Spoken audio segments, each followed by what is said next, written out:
Praise the Lord church. फिर एक बार प्रभु ने आपके सामने मुझे लाया। आप प्रभु का धन्यवाद करते हैं और इस वीडियो की हम शुरुआत करते हैं। कुछ दिनों से हम मत्ती का जो चैप्टर्स है उसको मनन कर रहे हैं और आपको मनन करना है रोज की। मत्ती का पहला अध्याय में दो बातें लिखी है। एक तो यीशु की वंशावली के बारे में और यीशु के जन्म के बारे में लिखा है जो पश्चाताप का कदम दिखाता है।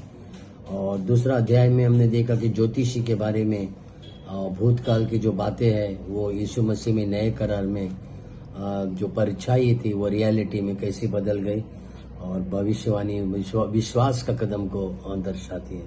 और तीसरा अध्याय हमने देखा मत्ती का जो पानी के बपतिस्मे के बारे में हमें सिखाती है कि यूहन्ना बपतिस्मा वाले ने यीशु मसीह आने से पहले प्रभु के बारे में प्रचार किया और साथ ही यीशु मसीह को उन्होंने पानी का बपतिस्मा दिया।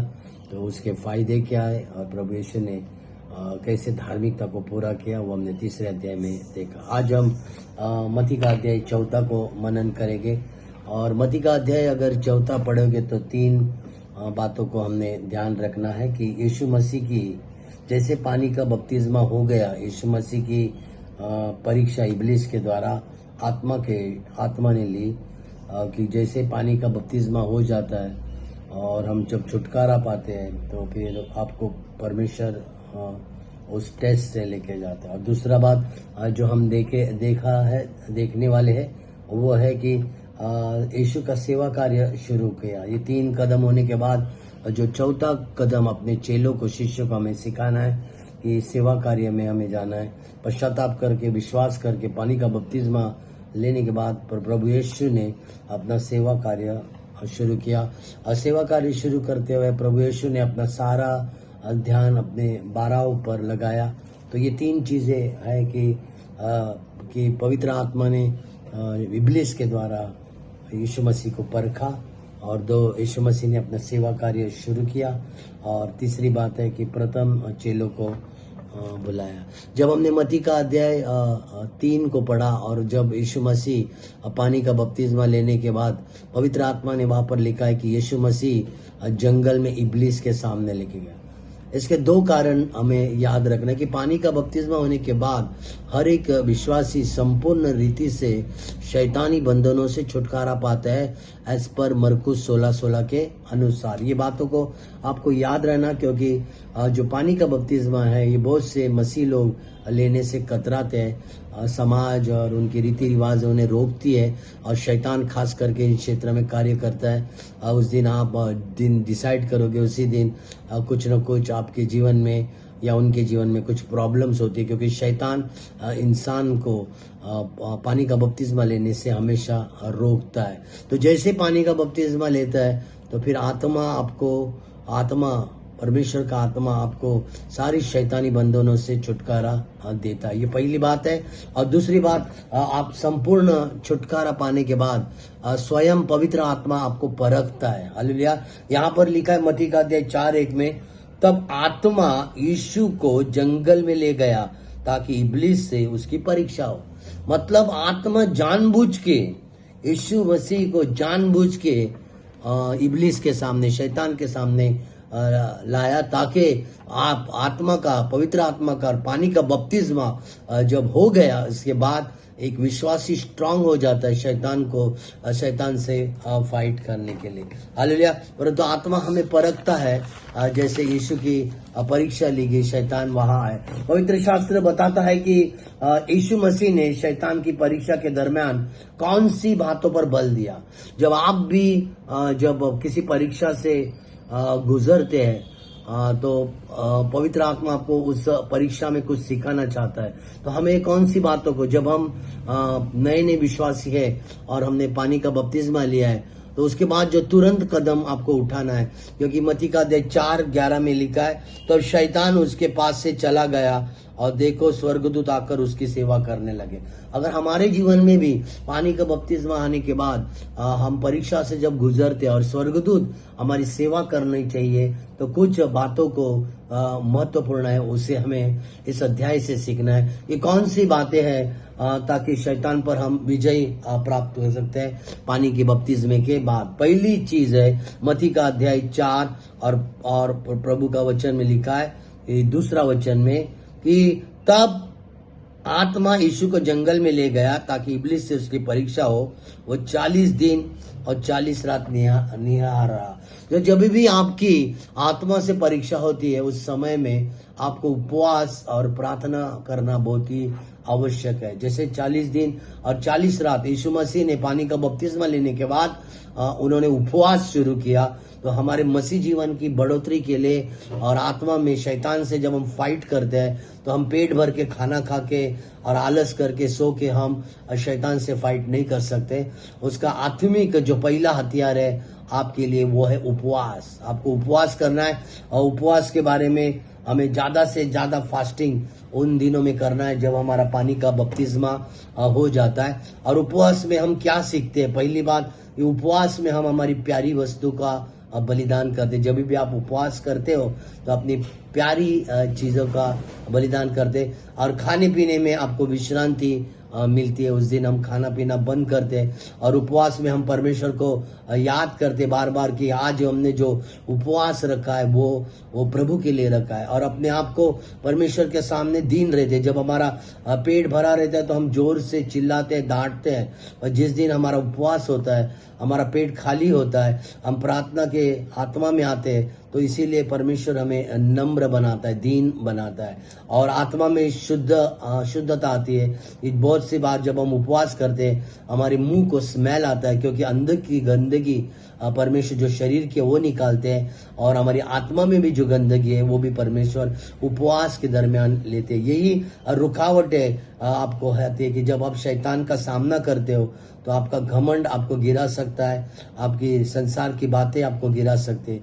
उपवास के दरमियान हमें ये याद रखना है कि हम परमेश्वर को प्रसन्न करना है और उसी के लिए वचन, प्रार्थना और स्तुति ये करते रहना बहुत ही जरूरी है।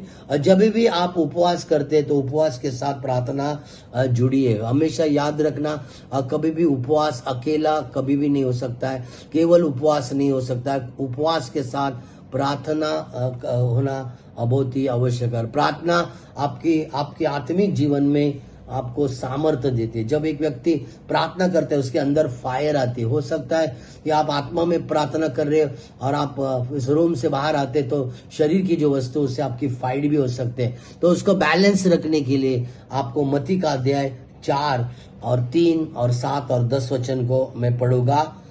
परखने वाले ने पास आकर उससे कहा, यदि तू परमेश्वर का पुत्र है तो कह दे कि ये पत्थर रोटी बन जाए।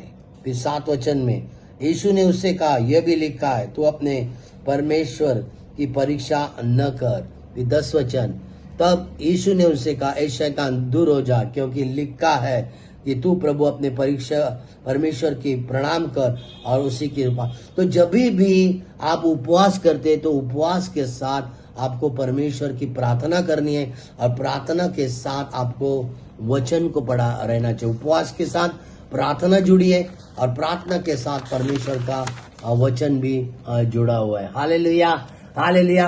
नेक्स्ट बात जो हम इस अध्याय से जो सीखते हैं, ये शैतान आपको मत्ती 4 के अनुसार 3 क्षेत्र में वो हमेशा आपकी परीक्षा लेगा। 4 में 3, यदि तू परमेश्वर का पुत्र है तो कह दे ये पत्थर रोटी बन जाए। शरीर की अभिलाषा, वो क्या बोलते हैं कि ये जो पत्थर है इसको रोटी बन जाने के लिए, मतलब रोटी क्यों, शरीर को खाने के लिए। पत्थर को खा नहीं सकते हैं। तो बोला अगर तेरे परमेश्वर में ताकत है तो तू क्या कर, इसको बोल परमेश्वर को कि ये पत्थर रोटी बन जाए। मतलब शरीर के लिए वो रोटी खाने के लिए, भूख के लिए, ताकि प्रभु का जो फास्टिंग है, जो उपवास है वो टूट जाए। दूसरी जो अभिलाषा है वो है मत्ती का अध्याय 4 में परमेश्वर लिखता है 6वां वचन में, और उनसे कहा, यदि तू परमेश्वर का पुत्र है तो अपने आप को नीचे गिरा दे, क्योंकि लिखा है कि वह तेरे विषय में अपने स्वर्गदूतों को आज्ञा देगा। मतलब आंखों की अभिलाषा, जब आंखों की अभिलाषा आपके सामने है, आप सब कुछ वैभव देखते हैं, तो आपका जो उपवास है वो टूट जाए। हालेलुया। तीसरी बात, मत्ती का अध्याय 4, 8 और 9 वचन, इब्लीस ने उसे एक ऊंचे पहाड़ पर ले गया और सारे जगत के राज्य को उसको वैभव दिखाकर उनसे कहा, यदि तू गिर कर मुझे प्रणाम करे तो मैं ये सब कुछ तुझे दूंगा। तो तीसरी बात, जीवन का घमंड। तो 3 क्षेत्र में शैतान आपको आपके उपवास के समय या पवित्र आत्मा पानी के समय या पानी का बपतिस्मा लेते समय आपको गिरा सकता है। वो है शरीर की अभिलाषा, हमारे पेट के लिए, आंखों की अभिलाषा, व्यभिचार के लिए, और जीवन का घमंड। अपने जीवन में हमारा प्रॉपर्टी वैभव हमने पाया हुआ है, इस चीज के लिए आपको घमंड आ सकता है।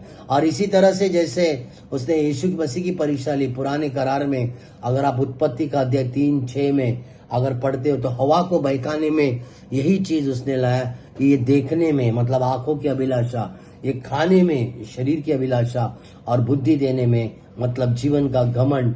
ये तीनों के विषय में शैतान आपकी परीक्षा लेगा, क्योंकि ज्यादा से ज्यादा ज्ञान, जो ज्ञान आता है, एक व्यक्ति को ज्ञान आ जाता है तो फिर घमंड भी आ जाता है। पर 1 जॉन चैप्टर 2 में 15 और 17 में प्रभु कहता है कि अगर तुम संसार की ओर से ना ही हो, ना ही संसार की अभिलाषा तुम्हारे पास में है, तुम परमेश्वर के प्रेम की वजह से, जो संसार से प्रेम करता है वो परमेश्वर से प्रेम नहीं कर सकता है, परंतु जो परमेश्वर से प्रेम करता है वो संसार से अलग किया गया है। हालेलुया। इसीलिए प्रार्थना के समय में अब आत्मा में बढ़ने के लिए पानी का बपतिस्मा होने के बाद हमको पहला कदम उपवास करना है, दूसरे कदम प्रार्थना करना है, और तीसरा कदम हमें परमेश्वर के वचन को पढ़ना है। साथ ही साथ शारीरिक अभिलाषा से, आंखों की अभिलाषा से और जीवन की घमंड से हमें हमेशा बचना चाहिए। शैतान मनुष्य को कौन सी चीज में गिरा सकता है? जब आप आत्मा में आते हैं, जब प्रभु यीशु का पानी का बपतिस्मा हुआ और सेवा कार्य शुरू हुआ, तो कौन सी चीज आपको गिरा सकती है शरीर के द्वारा? तो हम उसको पढ़ेंगे। मत्ती का अध्याय 4 और 3। तब परखने वाले ने पास आकर उससे कहा, यदि तू परमेश्वर का पुत्र है तो कह दे कि यह पत्थर रोटी बन जाए। हालेलुया। यदि तू परमेश्वर का पुत्र है, हालेलुया, इसका मतलब है कि डाउट आएगा, शंका उत्पन्न करेगा वो, क्या तू परमेश्वर का पुत्र है? यदि, हालेलुया। जैसे कि उसने हवा को बोला था, क्या सचमुच परमेश्वर ने तुझे बोला ये फल मत खाना? तो सबसे पहला शैतान आपके जीवन में जो अटैक करेगा वो है डाउट लाके, शंका लाके। आपके जीवन में एक माइंड में एक डाउट आएगा, एक शंका आएगा, और खास करके वो शंका जिस चीज के लेगा वो आपके सैल्वेशन के बारे में होगा, आपके उद्धार के बारे में होगा। क्या तेरा उद्धार हुआ है? क्या तुझे वरदान मिले हैं? क्या अन्य भाषा तू बोल रहा है वो सही है? क्या परमेश्वर तुझे बचाएगा? यीशु परमेश्वर नहीं है? ये सारी बातें शैतान डाउट आपके मन में डालता है। जैसे पुराने करार में 3:1 में उसने कहा, क्या सच ही है कि परमेश्वर ने कहा कि तुम वाटिका के किसी वृक्ष का फल न खाना? एक डाउट पैदा किया। वैसे ही शैतान हमारे जीवन में हमें हमारी सेवकाई में बढ़ने से पहले, आत्मा में भरने से पहले हमें गिरा सकता है। हालेलुया। फिर उसने मत्ती का अध्याय 4:3 में और दूसरी बात, पत्थर को रोटी बन जाए। पत्थर रोटी बनना असंभव है। हालेलुया। मतलब असंभव काम प्रभु नहीं कर सकता है, आपके विश्वास को कमजोर करेगा। बोला पत्थर रोटी नहीं बन सकती कभी भी। बोल तेरे परमेश्वर को पत्थर को रोटी बना। हालेलुया। वो आपके जीवन में असंभव जो काम है वो प्रभु नहीं कर सकता है। प्रभु सादा सादा काम करता है जो असंभव है। तेरा घर बच्चा नहीं हो रहा है, तेरा फाइनेंस एकदम कर्जे में है, तेरा घर नहीं है, ये काम सब प्रभु नहीं कर सकता। ऐसा आपके मन में शैतान क्या करेगा? एक डाउट डालेगा और असंभव काम परमेश्वर नहीं कर सकता है, वो आपके विश्वास को, दूसरी बात, वो कमजोर करता है। तीसरी बात, आपके उपवास और प्रार्थना में मत्ती का अध्याय 4 और 6 में उन्होंने लिखा है, और उसने उससे कहा, यदि तू परमेश्वर का पुत्र है तो अपने आप को नीचे गिरा, क्योंकि वह तेरे विषय में अपने स्वर्गदूत को आज्ञा देगा, वो तुझे तेरे हाथों हाथ उठा लेंगे, कहीं ऐसा ना हो कि वो तेरे पाँव में पत्थर से तुझे ठेस लगे। हालेलुया। अपने आप को नीचे गिरा दे। शैतान आपको आपके परमेश्वर के परीक्षा लेने के लिए वो आपको मजबूर करता है। हालेलुया। और निर्गमन की अध्याय अब 20 में जो 10 आज्ञा है उसमें एक आज्ञा ऐसा है कि तू अपने परमेश्वर की परीक्षा कभी न ले। हालेलुया। अगर आप आज बोल रहे हो कि मैं जानबूझकर टेरेस पे जाऊंगा और गिर जाऊंगा, तो परमेश्वर आपको नीचे नहीं बचाएगा। आप ट्रेन के सामने जाओगे और आप बोलोगे कि मैं मर जाऊंगा, ट्रेन मेरे साइड से चली जाए और ट्रेन मेरे सिर से गई तो भी नहीं मरूंगा, तो आप मरेंगे। क्योंकि परमेश्वर ने कहा कि तू अपने परमेश्वर की जानबूझ के परीक्षा न ले, तो परीक्षा मत ले, तो अपने परमेश्वर की व्यर्थ परीक्षा मत ले। हाँ, अगर आप बाई चांस कभी टेरिस पे गए और आपका पैर फिसल गया, आप गिर गए, तो परमेश्वर आपको श्योर बचाएगा। पर आप जानबूझकर परमेश्वर की परीक्षा लोगे कि मैं गिरूंगा तो परमेश्वर मुझे बचाता है कि नहीं, तो निश्चय ही आप मर जाएंगे। क्योंकि तू अपने परमेश्वर की परीक्षा नहीं ले सकता है, क्योंकि ये शैतान ने आपको डाउट डाला आपके मन में, कमजोर किया आपके विश्वास को कि आप परमेश्वर की परीक्षा लो। परमेश्वर हमारी परीक्षा ले सकता, हम परमेश्वर की परीक्षा कभी नहीं ले सकते। हालेलुया। मत्ती का अध्याय 4 और 8 वचन में पढ़ूंगा।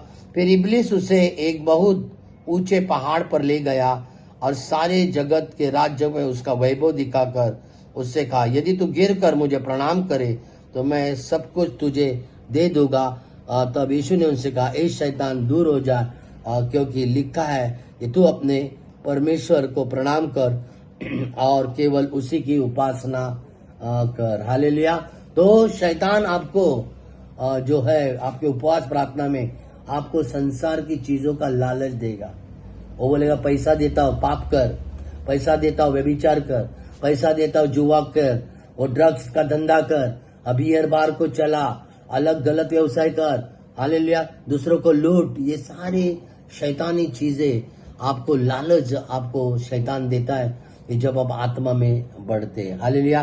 तो मत्ती का अध्याय हम 4 के अनुसार पश्चाताप के बाद विश्वास आता है और विश्वास के बाद पानी का बपतिस्मा आता है, उद्धार की शाश्वती आते हैं। शैतान जब आपकी परीक्षा लेते हैं, आपको आत्मा में मजबूत रहना है, और फिर आपका नेक्स्ट कदम जो शुरू होता है वो है आपका सेवा कार्य परमेश्वर आपकी शुरू करता है।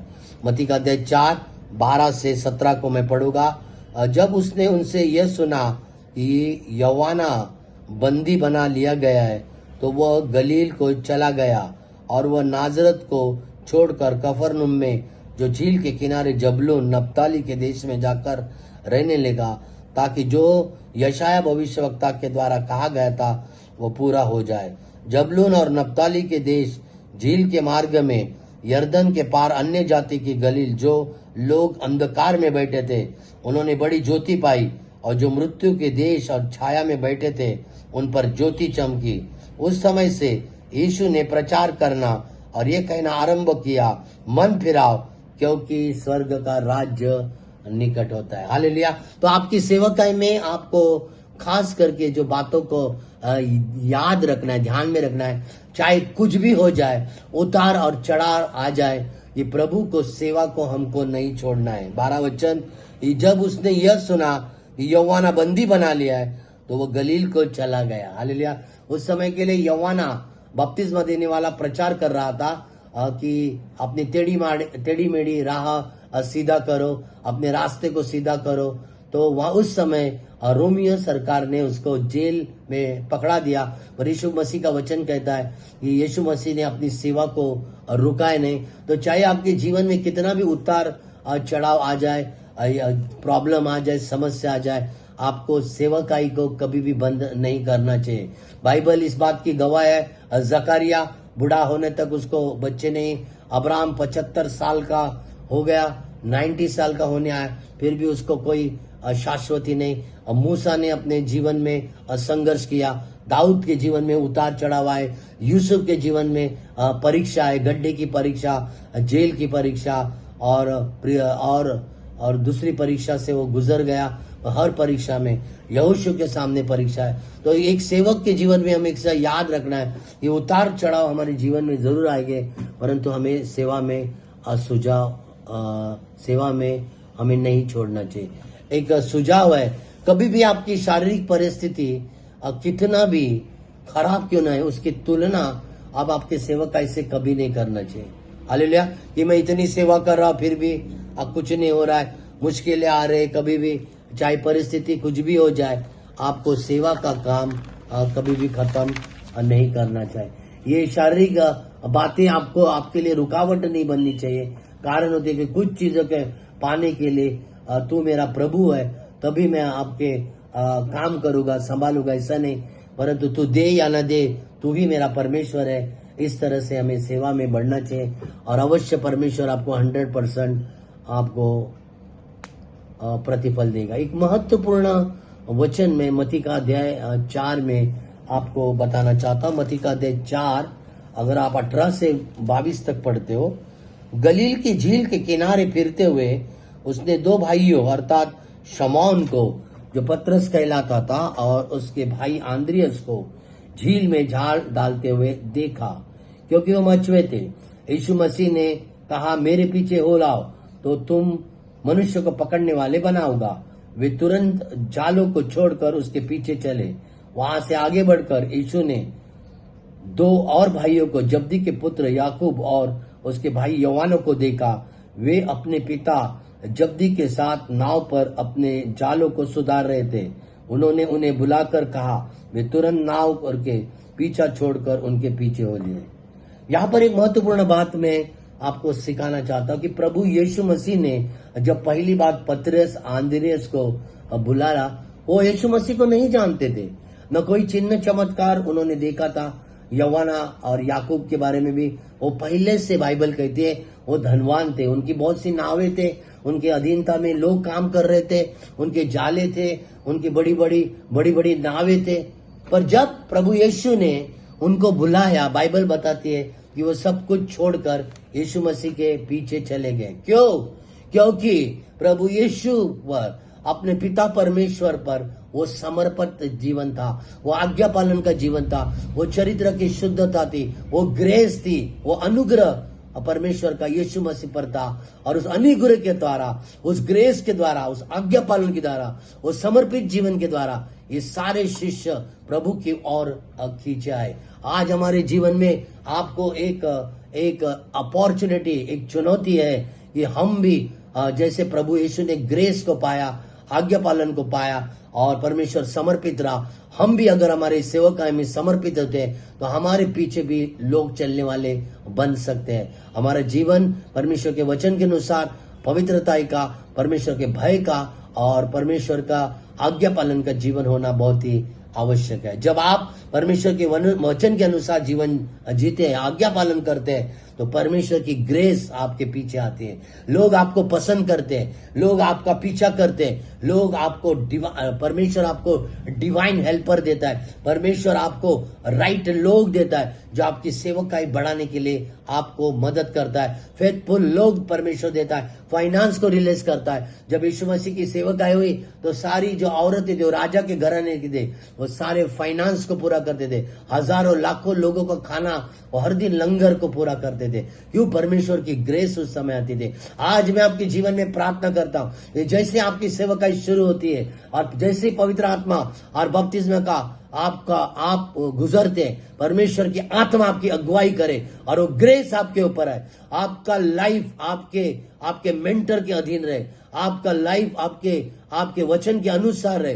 हे परमेश्वर, इस सेवा कार्य को बड़ा आगे लेके जा, तेरा अनुग्रह दे, हेल्पर दे, डिवाइन हेल्पर इनको दे lord, in the name of the Jesus. Holy ghost fire को रिलीज करता हूं इनके जीवन में, अंधकार की शक्ति, शैतान के प्लान को कैंसिल करता है इनके जीवन से और घोषणा करता है प्रभु इनकी सेवा बढ़ रही है। आप सेवा को बढ़ रहे हैं, कुछ भी हो जाए सेवा को छोड़े नहीं, परंतु परमेश्वर का पीछा करें। फिर परमेश्वर विश्वास हो गया है, वो आपके साथ आपको हमेशा अगुवाई करेगा, आपको गिरने नहीं देगा, वो आपको अपने हाथों हाथ उठाएगा। धन्यवाद देते हैं, यीशु मसीह के नाम से मांगते हैं, आमीन, हालेलुया।